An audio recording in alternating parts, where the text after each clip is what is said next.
To give you a perspective of how many people invest in the stock market, let's assume this square is equivalent to 1 crore people. Now, this is how the population of India would look like. 138 squares all clubbed together. Now, only 2 to 3% of the people invest in the stock market. So this is how it would look like. 3 squares out of the 138 squares. Surprising, right? The stock market penetration in India, as you can see, is very low, and there are several reasons for it. But one of the plausible reason can be the fear of investing in the stock market. Let me show you a graph that entails what percentage of the retail investors gain money from the stock market and what percentage lose money. As you can clearly see in this graph, only 10% of the retail investors gain money from the stock market and 90% of the retail investors end up losing their money. Now the big question that arises is, why do the 90% of retail investors end up losing their money? Let's delve a little deeper to understand the plausible reasons for it. The number one reason is lack of thorough research. People do not know fundamental analysis, and they even do not know where to gather the information to do fundamental analysis. So there is a huge knowledge gap that exists within the investors, and that is one of the plausible reasons for 90% of retail investors to lose their money. The another reason is not keeping track of the shareholding pattern. The shareholding pattern tells you about what percentage of holding is with the promoters, what percentage is with the institutional investors, and what percentage of ownership is with the public, that is the retail investors. Once we have this data, we can know whether the promoters are diluting their ownership. If the promoters' shareholding is decreasing, that can be a serious cause of concern. It can be the case that the promoters do not believe in the company's growth trajectory. The third reason would be relying on others' opinions. Even if it is your friend or a colleague, one should never depend on their opinion to invest in the stock market. Only when you have done thorough research on a particular stock and you are convinced that the stock has a potential to grow, only then you should be putting your money into it. So now that you know that 90% of the retail investors lose their money in the stock market, let's delve deeper into what stock analysis is and be part of the 10% that gain money in the stock market. In this video, I'll be doing a preliminary stock analysis of a company, and we'll be covering the following points when doing the stock analysis: industry overview and business model, sales and net profit growth rate, EPS and average return on equity, debt to equity ratio, the PE ratio, and finally the shareholding pattern of the company. Hi everyone, my name is Harsh Srivastav. I'm an ex-investment banker, a business owner, and a finance content creator. On this channel, I talk about topics such as real estate, stock market, cryptocurrencies, insurance, investing, and much more. So if you're new here, do hit that subscribe button and click on the bell icon so you don't miss out on any of my future videos. So before we start the stock analysis, let me give you a brief overview on the Indian stock market. The Bombay Stock Exchange was established in the year 1875, and it is one of the oldest exchange out there in Asia. There are more than 5,500 plus companies listed as of now on the Bombay Stock Exchange. And now you can know why it is really difficult to find out those multi-baggers which grow really fast, because you have 5,500 companies to skim from. Other than that, the total market cap of all the listed companies on the Bombay Stock Exchange is around 272.86 lakh crores. That is a huge number, and this is how it would look like in a numerical form. The fifth point is actually a motivator for you. There has been an 18x increment in the index of the stock market in India since 2001. So if you would have invested 1 lakh rupees in the year 2001, you would be sitting right now with 18 lakh rupees. And you know what? It's not late even now to start investing in the stock market. If you can learn how to do fundamental analysis, and if you can know how to calculate the intrinsic value of a stock, you are good to go and you'll be able to make some handsome money. Let's start the stock analysis now. But before that, there might be a question that is popping in your head. Harsh, there are 5,500 companies that are listed on the stock exchange. Are we going to analyze all the 5,500 companies to know which company might be doing better? Obviously not, and do not ever do that. There are actually stock screeners that exist out there.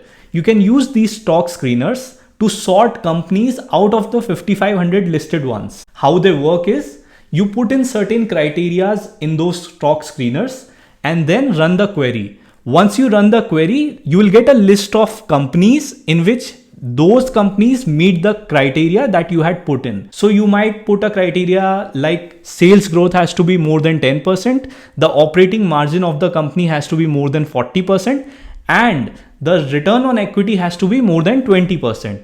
Once you put in all these numbers, you'll get a list of companies that meet all these criteria. This might all seem a little bit complicated to you, but I'm gonna make it easier for you. First of all, you need to know which stock screener you can use. So I'll give you two recommendations. You can either use Screener by going to their website www.screener.in, or you can use Ticker by Phenology, and their website is ticker.phenology.in. So in this video, I'll be using Screener.in to find out some stocks to invest in. Okay, so this is the homepage of Screener. We'll go to the tools section and click on create a stock screen. This is a feature wherein you can put in the criterias we were talking about, and once you run the query, you'll get a list of companies. So let's just put in some of the criterias. We want the sales growth for 5 years to be more than 10%. We also want the profit growth of 5 years to be more than 10%.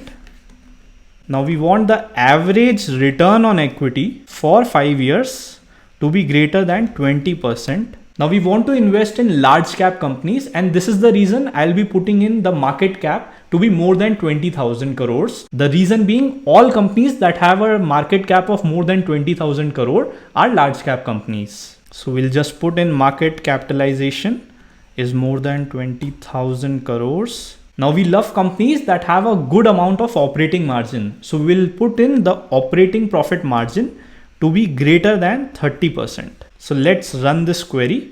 So this is the result that we have got. We have got 7 companies, those being Tata Elxsi, NMDC, Divis Laboratories, Vedant Fashion, Vedanta, Indus Towers, and Muthoot Finance. Now we can see that there are companies which have negative quarterly profit variance, and so we'll try to remove these because we do not want companies that have recently not performed well. Okay.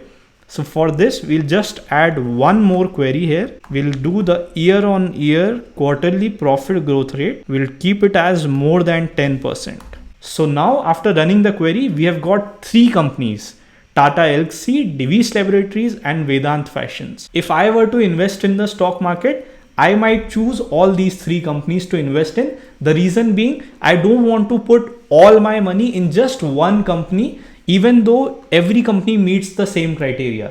I want to diversify my money so that even if one company dies out, the 2 companies can give me a profit that can cover the loss of the third company. Now the largest company out of these 3 is Divis Lab with the market cap of 1,04,800 crores. So let's just delve a little deeper into Divis Lab and do a stock analysis for it. So once you click on Divis Laboratories, you can see a lot of data here. So you can see the data about Divis Lab. You have this chart section which shows you the share price. There's this analysis section wherein it tells you about the pros and cons of the stock. Now this is the peer comparison section where you can see Divis Lab in comparison to other peer companies and you can compare the metrics. Now these are the quarterly results of the company. This is the yearly return of the company. You can see the profit and loss statement here. We have the balance sheet, cash flow, some important ratios such as return on capital employed. We have the shareholding pattern, and lastly we have got the document section. So let's start off with the about section. Let's read a little bit more about how the company is and what it does. So Divis Laboratories is engaged in manufacturing of advanced pharmaceutical ingredients, intermediates, and nutraceutical ingredients with predominance in exports. It has a market presence in 95 countries and 14,000 employees and is one of the leading pharmaceutical companies in the world. So some key pointers show that the company is engaged in production of leading generic APIs, nutraceutical ingredients, and custom synthesis of APIs and intermediates for global companies. It has a product portfolio of 122 products across various therapeutic areas. The company derives 47% of total revenues from top 5 products. Naproxen, an anti-inflammatory drug, contributed 18% of total sales during FY20. The company is one of the leading suppliers of this drug. Now there's this geographical revenue breakup as well. The company derives 85% of total revenues from exports. Presently, it earns 47% revenues from Europe, followed by America 23%, India 15%, Asia 11%, and the rest of the world 4%. The revenue share of America has gone down from 33% in FY17 to 23% in FY20, while the revenue share of Europe has gone up from 40 to 47% in the same time frame. The company has 3 R&D facilities near its manufacturing locations. These centers are involved in the development of processes for both new compounds and improvement of processes for compounds on the market. It spent 38 crores towards R&D in FY20 as compared to 35 crores in FY19. So the R&D expense has increased by 3 crores. The cost fluctuates depending on R&D operations. It spent 43 crores towards R&D in FY17. Okay. The company has 2 manufacturing locations at Bhuvanagari, Telangana and Visakhapatnam. These 2 manufacturing locations houses 6 different manufacturing units with diverse operations. The company has started construction of its new manufacturing facility in Kakinada, Andhra Pradesh in December 2020. The company will invest 1500 crores from internal accruals, and the operations are likely to commence within 12 to 18 months for phase 1 of the project. Now it says that 1500 crores will be invested through internal accruals. Internal accrual means that the company is using its own money and it is not borrowing any sort of money to invest in it. So this shows that the company is really cash rich. So talking about the subsidiaries now, the company has 2 wholly owned subsidiaries, Divis Laboratories USA and Divis Laboratories Europe AG in Switzerland, which are engaged in marketing distribution of nutraceutical products to provide greater reach to customers within these regions. The subsidiaries brought 319 crores of revenues for the company in FY20.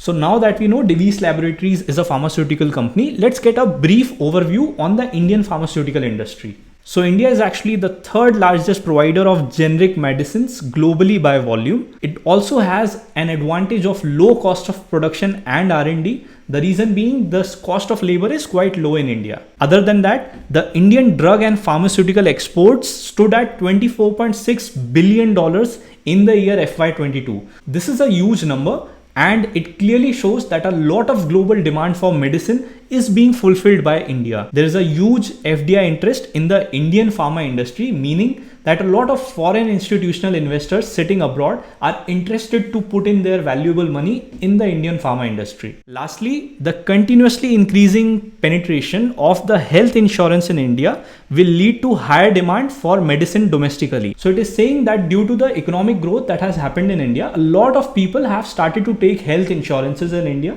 And since everyone has health insurance, when they get ill or when they get admitted to a hospital, the demand for medicine will automatically increase because people have the money to spend on it. So now let's just see the market size of Indian pharma industry. In 2021, as you can see, the market size of Indian pharma industry was $42 billion. It is expected to grow to $65 billion in 2024 and to $130 billion by 2030. So it is actually a 3x increase. So if you would have invested 1 lakh rupees in 2021 in the pharma industry, it is expected to triple by the year 2030. That is, the 1 lakh becomes 3 lakh by 2030. So it's actually a good growth rate. And if you're looking to invest in the pharma industry, Divis Laboratories is a great company to invest in. Not that I'm giving any financial advice or an investment advice, but you should do your own research, and if you feel the company is good to go with, you can go ahead and invest in it. So now that we have got a little bit of overview on the Indian pharmaceutical industry, let's go and see the sales and net profit growth of Divis Labs. So if we just scroll down and go to the quarterly results section, we can see the sales figures for Divis Lab. We'll just click on the sales icon, and now you can see the year-on-year sales growth percentage. So if we see, there has been 46.54% year-on-year sales growth for Divis Lab in December 2021 and 40.84% increase in March 2022. So if we see March 2021, the sales was 1788 crores and now it is 2518 crores. So there has been a significant growth in sales, right? And now let's also see the net profit. So if we see the March 2021 net profit, it has been 502 crores and that has increased to 895 crores. So now let's also see the EPS of the company. So EPS is nothing but the net profit divided by the outstanding number of shares. So if a company has 100 rupees of income and it has 10 shares outstanding, so per share the earning would be 10 rupees. Similarly, in our case, the per share earning comes out to be 33.99 in December 2021 and 33.7 in March 2022. So it's actually quite good when compared to previous years. So now let's see the return on equity. The return on equity actually has been quite impressive. So it has been more than 20% in all the periods, be it 10-year, 5-year, 3-year, or even the last year. So last year there has actually been a good return on equity of 28%. Also, now let's see the debt to equity ratio as well. So we'll just go on to the top of the screen. The debt to equity ratio is actually 0. So this means that the company is debt free, and this is actually a very good news. If a company is able to fund its operations on its own just with the help of its profits, it's a really good thing to do. So that is one of the reasons why Divis Labs is investing 1500 crores in building up a new facility in Kakinada. Now let's see the P ratio of Divis Lab. So the industry PE is actually 21.61, but the P ratio of Divis Lab is 35.38. So if you were to ask any analyst what is PE, P is nothing but the share price of the company divided by the earnings per share. So if the PE of Divis Lab comes out to be 35.38, this means that people are willing to shell out 35.38 rupees from their wallets in order to earn 1 rupees of net profit. If we compare it with industry PE, it again is quite higher. So there can be both connotations. If the PE of the company is higher than the industry's PE, it can mean that the company is overvalued, or there can be another reason for it, which is that the people are assuming the earnings per share of the company will rise, thereby the denominator is increasing. So in that way, the PE of the company will come closer to the industry PE. So I'm assuming the second case in case of Divis Laboratories. Also, let's see one of the most important factors as well, which is the shareholding pattern of the company. So if we see the shareholding pattern of the company, in September 2019, the promoters had the shareholding of 52.01%, and now it's 51.94%. So there isn't a much considerable change in the shareholding of promoters. So promoters are actually the people who started the company. Okay. Also, if we see the foreign institutional investors, their holding has actually decreased, right? So they might have booked profits and they pulled their money out of the company. Simultaneously, the domestic institutional investors have actually increased their holding in the company, which is 19.98% from 18.32%. So there has been an increase. The public holding has also increased from 11.28% to 11.56%. So now that we have done all this analysis, I feel that Divis Lab is quite a good company to invest in. However, you should do your own research before investing in it. Also, if you want to delve even deeper in the stock analysis of this company, you can go and try ahead doing a DCF valuation for the company. So DCF valuation will actually help you get an intrinsic value of the share. So if the intrinsic value is lower than the current market price, in that case, the company is overvalued. And if the intrinsic value is higher than the current market price, in that case, the company is undervalued and you should go and put money into the shares of this company. I hope you liked this video because it was kind of a different format. But if you want me to do a stock analysis of any other company, just put it in the comment section and I'll do a stock analysis of that company. Till then, thank you so much for watching. Hit that subscribe button, click on the bell icon and stay tuned for my next video.